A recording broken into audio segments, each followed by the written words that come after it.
Maswerteng hapon po mga ka-STL. Narito na po ang resulta ng STL Bataan para sa araw na to, second draw.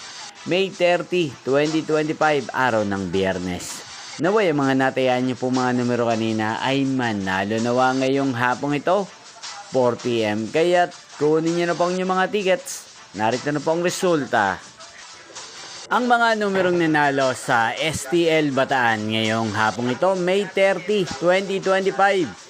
4 PM, second draw result 1 at 27 in exact order sa lahat po ng tumaya kanina sa STL Bataan para second draw ng 1 at 27.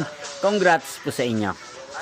At ngayong hapong ito sa STL Bataan, atin pong i-shoutout si Ate Naida ng Bataan. Shoutout po sa inyo, Ate Naida. Sana po iswertehin din ang mga numerong tinatayaan nyo sa STL Bataan. At sana'y nasa maayos po kayong kalagayan. At sa lahat po ng mga taga-Bataan dyan, shoutout po sa inyo. Inyo pong napanood ang resulta ng STL Bataan. Magkita-kita pong muli tayo mamayang 8 PM para sa third draw result ng STL Bataan. Thank you for watching.